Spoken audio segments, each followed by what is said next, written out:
Hello guys, আমি আজ explain করছি ও মাই গোস্ট ক্লায়েন্ট এপিসোড 9।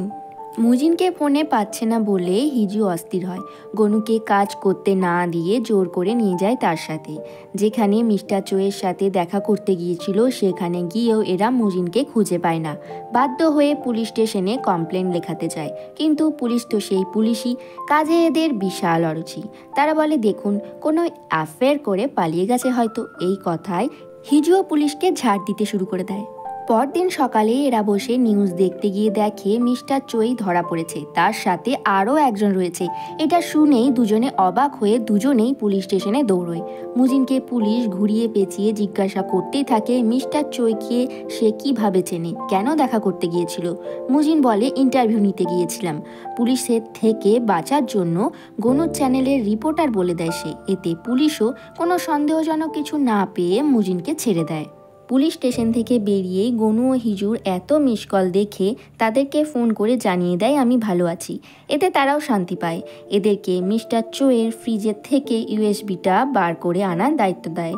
এই কথা বলার শেষ হতে না হতেই রাস্তার মাঝে একটা গাড়ি এসে মুজিনকে কিডন্যাপ করে নেয়। ফোনটা রাস্তায় পড়ে থাকে। মুজিন চিৎকার করে। ফোনে কোনো উত্তর না পেয়ে এরা দুজনেও চিন্তায় পড়ে যায়।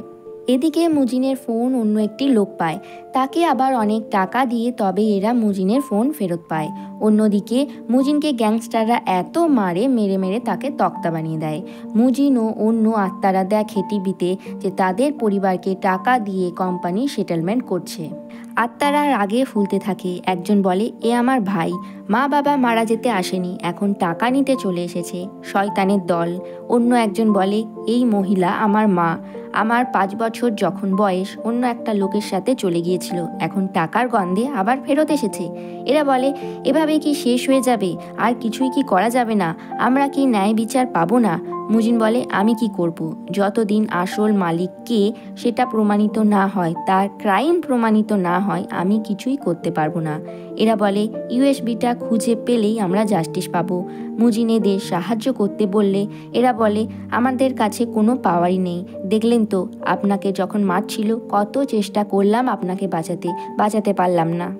গ্যাংস্টাররা এসে মুজিনকে আবার মেরে মেরে তাকে ভর্তা বানিয়ে দিতে থাকে। মিস্টার চোই কি বলেছে সব কিছু জানতে চায়, কিন্তু মুজিন কোনো কথাই তাদেরকে বলে না। এদিকে লকআপে উকিল মিস্টার চোইকে ট্রিক করে, সব কথা বলে দিলে তাকে জেল খাটতে হবে না, তাকে প্রতিশ্রুতি দেয়। কিন্তু ইউএসবিটার কথা মিস্টার চোই বলে দিলে তাকে বলে যে কিছুদিন তো আপনাকে জেল খাটতে হবে। এই কথায় মিস্টার চোয়ের মন পুরো ভেঙে যায়। একে তো মুজিনের মার খাবার পর খিদে পেয়েছিল, তার উপরে গ্যাংস্টাররা খাবার তার মুখের কাছে নিয়ে গিয়ে তাকে খাবারের লোভ দেখাতেই থাকে।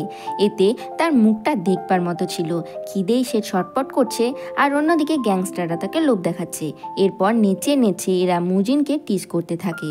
এদের কাছে একটা ফোন এলে এরা সকলেই মুজিনকে ফেলে রেখে সেখান থেকে চলে যায়।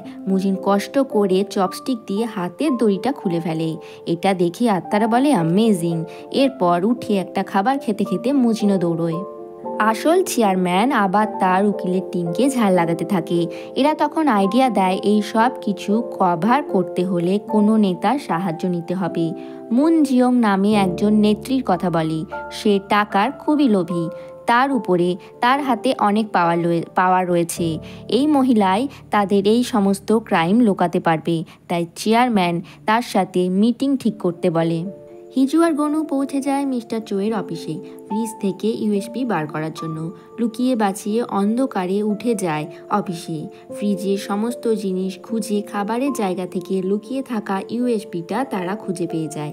আনন্দে লাফায়। তখনই এরা বুঝতে পারে গ্যাংস্টাররাও সেখানে এসেছে। জানলা দিয়ে পালায়। গনু নেমে গেলেও ফেঁসে যায় হিজু। গুন্ডারা ঢুকে যায় অফিসের মধ্যে। হিজু এদের জিনিসপত্র যা ছিল ছুঁড়ে ছুঁড়ে মারতে থাকে, সোফা দিয়ে দরজা আটকে দেয়। গনু চিৎকার করে নিচ থেকে যে তাড়াতাড়ি হিজুকে নিচে আসার জন্য বলে, কিন্তু সে গুন্ডাদের সাথে লড়েই যায়। গুন্ডাদের মেরে মেরে ভর্তা বানিয়ে দেয়। হিজু জানলা দিয়ে পালায়। নিচে এসেও গুন্ডাদের সাথে ফাইট করে সে। গনুকে সরিয়ে দিয়ে সে তাদেরকে মেরে নিচে শুয়ে দেয়, কারণ সে তাইকুন্ডু চ্যাম্পিয়ন ছিল। গনু তাকে তুলে নিয়ে গাড়িতে যায়, কিন্তু এই মারপিটের মধ্যে ইউএসবিটা নিচে পড়ে যায়। সেটা গ্যাংস্টাররা পেয়ে যায়। কিছু দূরে গিয়ে এরাও সেটা বুঝতে পারে ইউএসবিটা আর তাদের কাছে নেই। হিজু নামতে চাইলেও গনু তাকে ইউএসবিটা আনতে আর দেয় না। তারা ফিরে আসে অফিসে। সেখানে এসে মুজিনকে বলে সমস্ত ঘটনাটা। মুজিনও বলে তার সাথে গ্যাংস্টারদের কি ঘটেছে, তাকে গ্যাংস্টাররা কতটা মেরেছে। হিজু রাগারাগি করলেও মুজিন বলে ঠিক আছে, তোদের লাইফের থেকে ইউএসবিটা আমার কাছে বড় নয়। মুজিন অনেক দিন পর তার বাড়িতে আসে, আত্মারাও তার পেছনে পেছনে আসে ও তার ওয়াইফকে নিয়ে এত প্রশ্ন করতে থাকে যে মুজিন অস্থির হয়ে ওঠে। এই সময় টিভি খুললেই মুজিনের মাথায় যেন বাজ পড়ে, কারণ নিউজে দেখায় মিস্টার চোই জেলে সুইসাইড করেছে। মুজিনের সমস্ত হোপ শেষ হয়ে যায়। মুজিন ড্রিঙ্ক করে ঘুমিয়েই থাকে, কখনো বেডে আবার কখনো সোফায় এসে শোয়। আত্মারাও তাকে কোনোভাবে ঘুম থেকে তুলতে পারে না। 2 দিন 2 রাত ধরে সে এইভাবেই ঘুমিয়ে থাকে। এতে আত্মারাও হাঁপিয়ে যায়। হিজু আর গনু ফোনে তাকে টেক্সট করেই যায়, কিন্তু সে কিছুই দেখে না। আত্মারা টেক্সটগুলো পরপর তাকে পড়ে শোনাতে থাকে। সেখানে একটা টেক্সটে বলে মিস্টার চোয়ের ফিউনালের খবর। এটা শুনেই সে ঘুম থেকে উঠে পড়ে। ফিউনালে যায় মুজিন। মিস্টার চোয়ের বাচ্চা ছেলেটিকে দেখে মুজিনের খুবই দুঃখ হয়। তার সাথে পাশে বসে সে কথা বলে। আত্মারাও সেখানে থাকে। মিস্টার চোয়ের জন্য তারাও দুঃখিত হয়। একজন আত্মা এসে বলে গ্যাংস্টারদের লোকেদের দেখলাম, তারা বলছিল ভিআইপি মিটিং হবে এক জায়গায়, গোপন জায়গায়। কোনো এক অ্যাসেম্বলি ওমেন মুন জিয়ংয়ের সাথে চেয়ারম্যানের গোপন জায়গায় মিটিং হবে। মুজিন সার্চ করে তার সম্পর্কে সমস্ত ইনফরমেশন বার করে। একজন কারেপ্ট নেতা, টাকার জন্য সব কিছুই করতে পারে, খুবই পাওয়ারফুল। এই মহিলা লেবার ল বড়লোকদের ফরে আনতে চায়, যাতে কোনো লেবার আর তাদের ন্যায় বিচার না পায়। এরা বলে এবার কি হবে, এই সমস্ত লোকেদের জন্য আমরা চিরকাল পচেই মরব। এরা রাগে ফুলতে থাকে। তখনই মুজিন দেখে তার টেবিলে রাখা গ্লাসটা নড়ছে। মুজিন বুঝে যায় তাকে কি করতে হবে। হিজু আর গনু এসে মুজিনকে বলতে থাকে কি করে এদের শাস্তি দেওয়া যায়, কিন্তু মুজিন বলে আমি আর এসবের মধ্যে নেই, এইভাবেই সবাই বাঁচে, আমি কেন ওদের জন্য নিজের লাইফ স্যাক্রিফাইস করব। হিজু বলে তুমি কি টাকা নিয়েছো, এসব কথা কেন বলছো? সে বলে হ্যাঁ নিয়েছি, টাকা ছাড়া জীবন চলে না। হিজু চিৎকার করলেও মুজিন এদের অফিস থেকে বের করে দিতে চায়। হিজু কন্ট্রাক্টের কথা মনে করিয়ে দেয়। সে বলে বাঁচবো না মরবো সেটা আমার ব্যাপার, এতে তোর কি। এতে হিজুও রেগে বাইরে বেরিয়ে যায়। এরা চলে গেলে আত্মারা বলে ওদের এইভাবে ইনসাল্ট না করে সত্যি কথা বলে দিলেই তো হতো। সে বলে আমি ওদের লাইফ আর ডেঞ্জারের মধ্যে ফেলতে পারবো না, যা করার আমাদেরই করতে হবে। চেয়ারম্যান পৌঁছে যায় তার গোপন পেন্ট হাউসের গোপন মিটিংয়ের জন্য। মুজিনও গোপনে ফুলের বুকের পেছনে লুকিয়ে সেখানে ঢুকে পড়ে। আত্মাদের সাথে প্ল্যান বানায়, সিঁড়ি দিয়ে উঠতে থাকে। ফার্স্ট ফ্লোর থেকে সিঁড়ি দিয়ে সে একদম পেন্ট হাউস 15 ফ্লোর অবধি উঠতে থাকে। বিভিন্ন কারেপ্ট কোম্পানির মালিকরাও সেখানে পৌঁছে গিয়েছিল। এই মিটিং আসলেই ছিল তাদের স্বার্থের জন্য। খেটে খাওয়া শ্রমিক শ্রেণী আন্দোলন করে, আর যারা আসল শয়তান তারা যত অন্যায় করুক ছাড় পেয়ে যায়। আর আইন গরিব খিদেতে থাকা মানুষদেরই অন্যায় দেখে। ধনী যাদের টাকা আছে তারা যত অন্যায় করুক আইন তাদের অন্যায় দেখতেই পায় না। উপরে উঠতে উঠতে মুজিনের অবস্থাও খারাপ হয়ে যায়। সে নিঃশ্বাস নিতে পারে না।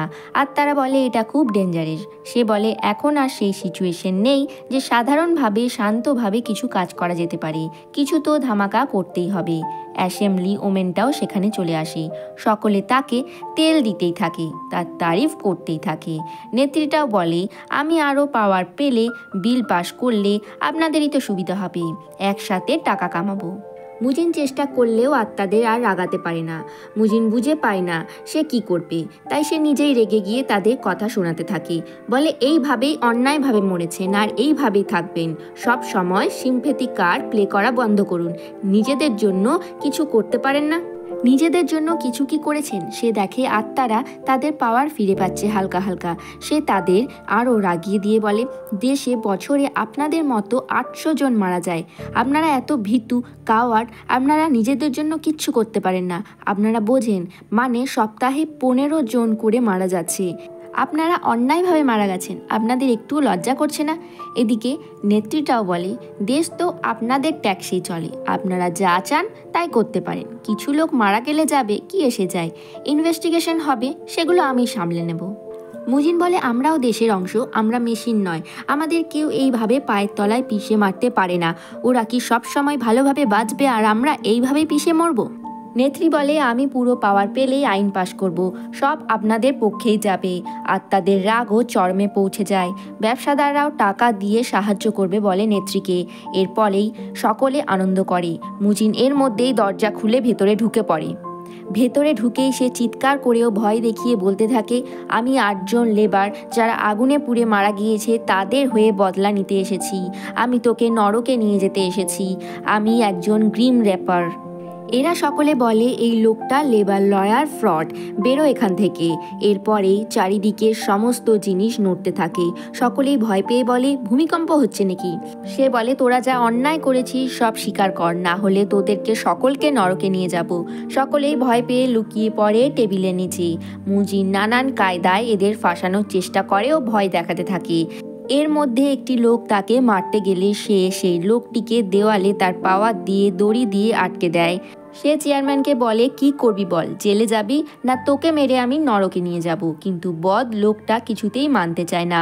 মুজিন আরও কায়দা করে তাকে ভয় দেখাতে থাকে। নেত্রী বলে জেলে চলে যা, আমরা তো বেঁচে যাব। বদ লোকটা বলে চুপ, সবাই একদম চুপ। আর তাদের শক্তিতে সে হাতের মধ্যে আগুন জ্বালায়। সকলেই ভয় পেয়ে যায়। সে ভয় পেয়ে লোকটা স্বীকার করে নেয়, আমি আসলে ওনার, আমারই সব ভুল, মিস্টার চই কেবল আমার হাতের পুতুল ছিল। এরপরেই চারিদিক শান্ত হয়ে যায়। মুজিন সব কিছু মোবাইলে রেকর্ড করে নেয়। তার মোবাইল ছাড়িয়ে নিলে সে বলে লাভ নেই, ভিডিওটা ক্লাউডে রেকর্ড করে রাখা আছে। বদ লোকটা আবার পাল্টে যায়, বলে আমি কোথাও যাব না, আমি পুলিশকে সারেন্ডার করব না, তুই কিছু করতে পারবি না। টাকার সামনে জজ, পুলিশ, উকিল, নেতা সবাই বিক্রি হয়ে যায়। নেত্রীটাও বলে আমি সব কিছু সামলে নেব। আবার একটা ভূমিকম্পের মতো হয়। মুজিন পড়ে যায়। সে বলে আমার শক্তির সামনে তোমরা মানুষরা কিছু করতে পারবে না, আমি একজন গ্রিম র্যাপার। বিল্ডিংয়ের চারিদিকে ক্র্যাক হতে থাকে। সকলেই ভয় পায়। তার সাথে মুজিনের মুখটা দেখবার মতো ছিল। সে আত্মাদের বলে এবার বন্ধ করুন, এবার অনেক হয়েছে, এবার আমি ভয় পাচ্ছি। তারা সকলেই বলে আমরা তো কিছুই করছি না। এটা শুনে তো মুজিনের চোখ আরও বড় বড় হয়ে রয়ে যায়। বদ লোকটা বলে বলেছিলাম তো জেলে যাব, এবার এসব বন্ধ করুন। মুজিন তোতলাতে তোতলাতে বলে এটা নয়, আমি আমি আমি তখনই গনু আর হিজু সেখানে চলে আসে। পুরো বিল্ডিংটা কাঁপতে শুরু করে। তার উপর থেকে পুরো জিনিসপত্র পড়ে চারিদিক অন্ধকার হয়ে যায়। আর এখানেই এপিসোড 9 শেষ হয়ে যায়।